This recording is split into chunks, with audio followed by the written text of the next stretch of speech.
Assalamualaikum warahmatullahi wabarakatuh. Perkenalkan, nama saya Kisman dari Prodi Hukum Ekonomi Islam S2. Di sini saya akan mempresentasikan mengenai ketentuan perlindungan hak asasi manusia dalam Undang-Undang Nomor 14 Tahun 2008 dan Undang-Undang Nomor 16 Tahun 2011. Mengenai pembahasan pertama, yaitu perlindungan hak asasi manusia dalam Undang-Undang Nomor 14 Tahun 2008 tentang keterbukaan informasi publik. Yang pertama itu konsep hak atas informasi sebagai hak asasi manusia.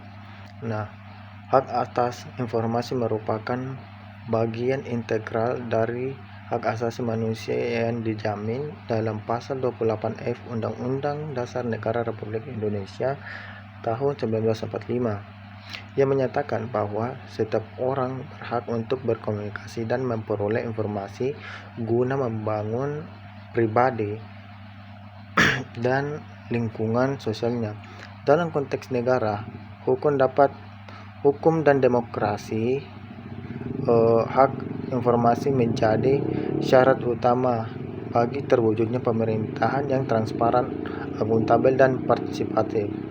Nah, Undang-Undang Nomor 14 Tahun 2008 tentang keterbukaan informasi publik yang disebutkan dalam Undang-Undang KIP, yaitu hadir sebagai instrumen hukum untuk menjamin pelaksanaan hak tersebut, sekaligus sebagai bentuk perlindungan negara terhadap hak asasi warga negara dalam memperoleh informasi publik. Nah, yang kedua yaitu substansi perlindungan HAM dalam Undang-Undang KIP, yaitu secara normatif menegaskan bahwa setiap warga negara memiliki hak yang sama untuk memperoleh informasi publik tanpa diskriminasi. Ketentuan ini mencerminkan prinsip equality before the law dan non-diskriminasi sebagai bagian dari nilai universal HAM. Nah, perlindungan HAM dalam Undang-Undang KIP tercermin dalam kewajiban badan publik untuk 1. Melayani permintaan informasi publik secara cepat, tepat waktu, dan biaya ringan. Yang kedua itu menjamin keakuratan dan kebenaran informasi yang disampaikan kepada masyarakat. Yang ketiga, membuka akses informasi yang berkaitan dengan kepentingan publik, khususnya yang berhubungan dengan kebijakan, program, serta penggunaan keuangan negara. Nah, adapun yang ketiga, yaitu bagian ketiga, pembatasan hak atas informasi dan perlindungan HAM lainnya. Menjamin keterbukaan informasi, Undang-Undang KIP juga mengatur pembatasan terhadap jenis informasi tertentu. Pembatasan ini dimaksud untuk melindungi hak asasi manusia lain seperti hak atas privasi individu, hak atas rasa aman, dan kepentingan pertahanan dan keamanan negara. Dengan demikian, Undang-Undang KIP menerapkan prinsip balancing of rights, yakni menyeimbangkan hak atas informasi dengan perlindungan hak terhadap fundamental lainnya. Dan bagian B itu mengenai perlindungan hak asasi manusia dalam Undang-Undang Nomor 16 Tahun 2011 tentang bantuan hukum. Dan pertama itu pembahasannya, bantuan hukum sebagai manifestasi hak atas keadilan. Hak atas bantuan hukum merupakan bagian dari hak atas keadilan, yaitu asas to justice dan persamaan kedudukan di hadapan hukum sebagaimana diatur dalam Pasal 27 ayat 1 dan Pasal 28D ayat 1 Undang-Undang 1945, yang dimana negara memiliki kewajiban konstitusional untuk memastikan bahwa setiap warga negara tanpa memandang status sosial dan ekonomi dapat mengakses keadilan secara efektif.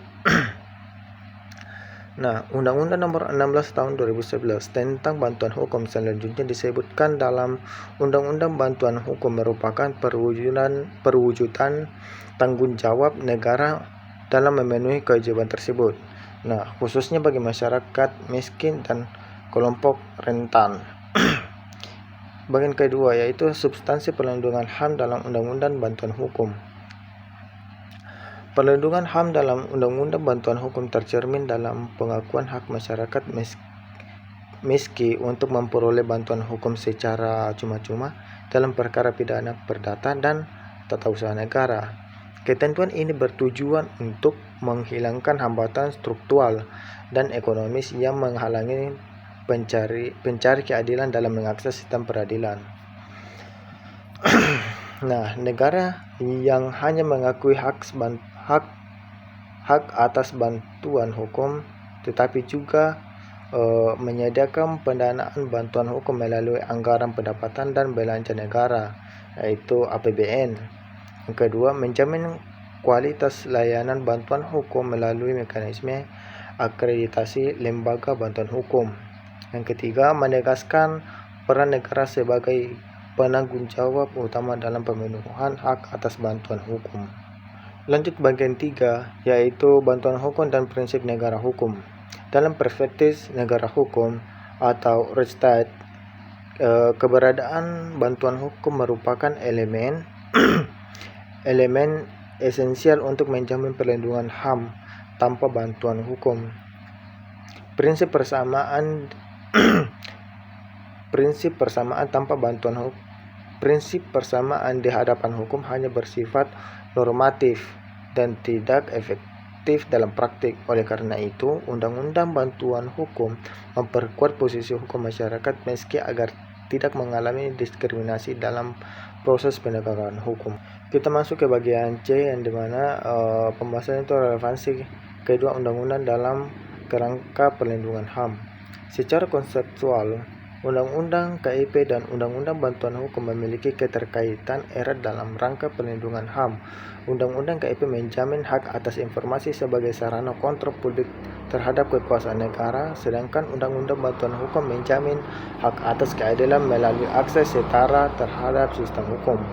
Kedua undang-undang tersebut mencerminkan peran aktif negara dalam memenuhi perlindungan dan menghormati hak asasi manusia sesuai dengan prinsip negara hukum demokratis.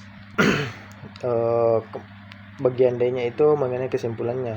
Mengenai kesimpulan, perlindungan hak asasi manusia dalam Undang-Undang Nomor 14 Tahun 2008 dan Undang-Undang Nomor 16 Tahun 2011 yang menunjukkan komitmen negara dalam mewujudkan penghormatan terhadap hak-hak fundamental warga negara.